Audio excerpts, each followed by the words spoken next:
नमस्कार दोस्तों, स्वागत है आपका हमारे चैनल देव भक्ति कथा में। दोस्तों, नवरात्रि का त्योहार कन्या पूजन के बिना अधूरा माना जाता है। कन्या पूजा में छोटी छोटी बालिकाओं का पूजन और उन्हें भोजन कराने के बाद ही व्रत पूजा संपन्न मानी जाती है। ये बालिकाएं देवी दुर्गा का स्वरूप होती है। आइए जानते हैं इस साल कन्या पूजन की डेट, मुहूर्त और महत्व। अगर आपने अभी तक चैनल को सब्सक्राइब नहीं किया है तो कृपया करके चैनल सब्सक्राइब करें और हमारे साथ वीडियो के अंत तक बन रहे।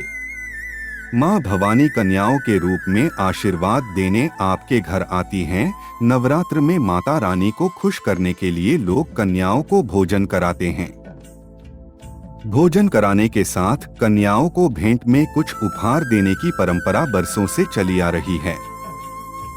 मान्यता है नवरात्र में मां भवानी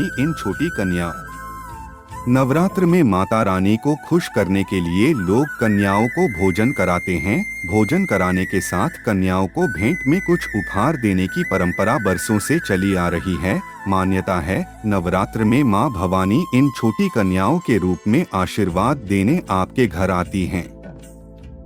इन कन्याओं को आदर के साथ घर बुलाना चाहिए और इन्हें सम्मान के साथ भोजन कराकर भेंट देनी चाहिए। आज हम आपको बता रहे हैं ऐसे 5 गिफ्ट्स के बारे में जिनको कन्याओं को देने से भगवती आप पर प्रसन्न होती हैं। नवरात्र में आप कन्या भोज करें तो कन्याओं को उपहार के रूप में लाल वस्त्र देने का विशेष महत्व होता है। अगर किसी वजह से आप लाल वस्त्र देने में असमर्थ है तो सभी कन्याओं को लाल रंग की चुनरी दे सकते हैं। लाल रंग को वृद्धि का प्रतीक माना जाता है और इसके साथ ही लाल रंग मां की पोशाक का रंग होने के कारण भी बेहद शुभ माना जाता है। वहीं लाल रंग के वस्त्र देने से आपका मंगल भी मजबूत होता है। नवरात्र का कन्या भोज करने में कन्याओं को कम से कम एक मौसमी फल जरूर देना चाहिए। माना जाता है कि नवरात्र में कन्याओं को फल देने से आपको आपके अच्छे कर्मों का फल कई गुना वापस होकर प्राप्त होता है। फलों में सबसे शुभ केला और नारियल को माना जाता है। केला विष्णु जी का प्रिय फल और नारियल यानी श्रीफल माँ लक्ष्मी को प्रिय है। इन दोनों को ही दान करने से आपके घर की सुख समृद्धि में वृद्धि होती है। कन्या भोज को करने के लिए आपको कम से कम एक मिठाई भी शामिल करनी चाहिए। अगर किसी वजह से आप मिष्ठान शामिल न कर सकें तो घर में साफ सुथरे ढंग से बनाया हुआ सूजी या फिर आटे का हलवा भी माता का भोग लगाकर कन्याओं को खिला सकते हैं। ऐसा करने से आपके गुरु ग्रह की मजबूती बढ़ती है और माँ भगवती भी आपसे प्रसन्न होती हैं। नवरात्र में कन्या भोज कराने के बाद भेंट में कन्याओं को श्रृंगार की सामग्री भी उपहार में दे सकते हैं। यह श्रृंगार सामग्री पहले माता को अर्पित करनी चाहिए और उसके बाद छोटी छोटी कन्याओं में बांट देनी चाहिए। मान्यता है कि कन्याओं द्वारा ग्रहण की गई श्रृंगार सामग्री सीधे माता द्वारा स्वीकार कर ली जाती है। परंपराओं के अनुसार कन्याओं को जब विदा किया जाता है तो विदाई में उनको कोचा दिया जाता है। इस कोचे में चावल और गुड़ दिया जाता है। मान्यता है कि इससे आपके घर के धन धान्य में वृद्धि होती है। नवरात्र में भी आप कन्या भोज करें तो विदा करते समय कन्याओं को उपहार के साथ थोड़ा सा चावल और जीरा भी देना चाहिए। इससे आपके घर में संपन्नता बढ़ती है।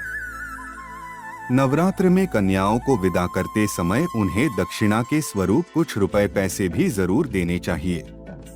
ऐसा करने से माँ लक्ष्मी आप पर प्रसन्न होती हैं और आपके भंडार भर देती हैं। हो सके तो कन्याओं को अपनी सामर्थ्य के अनुसार 11, 21 या फिर 51 रुपए देने चाहिए।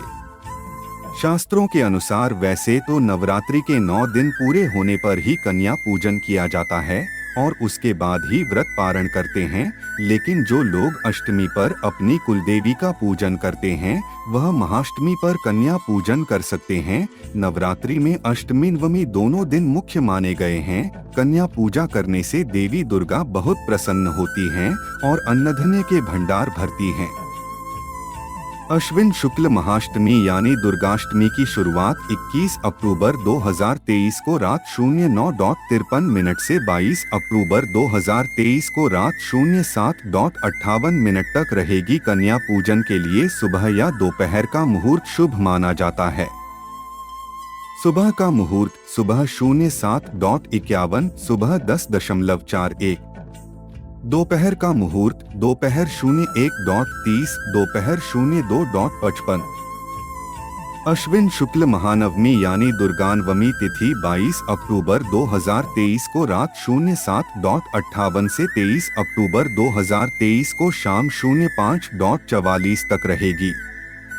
सुबह का मुहूर्त सुबह 06:27, सुबह 07:51। दोपहर का मुहूर्त दोपहर 1:30, दोपहर 02:55। अष्टमी नवमी जिस दिन कन्या पूजा कर रहे हैं उस दिन सम्मान पूर्वक 2 से 10 साल तक की 9 कन्याओं और 1 बालक को आमंत्रित करें। जब कन्या घर पर पधारती हैं तो स्वागत करते हुए उनके चरण धोएं और उन्हें उचित स्थान पर बैठाएं। इसके बाद कन्याओं के माथे पर अक्षत और कुमकुम लगाएं, चुनरी ओढ़ाएं, भोजन कराएं। भोजन के बाद कन्याओं को सामर्थ्य अनुसार दक्षिणा या उपहार दें और पैर छूकर आशीर्वाद लें और उन्हें विदा करें। इसके बाद ही आप भोग का प्रसाद खाएं।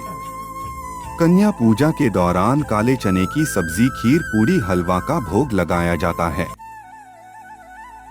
धन्यवाद दोस्तों, वीडियो अच्छी लगी हो तो लाइक करें, सब्सक्राइब करें और अपने दोस्तों को शेयर भी करें। कमेंट में जय माता दी लिखें।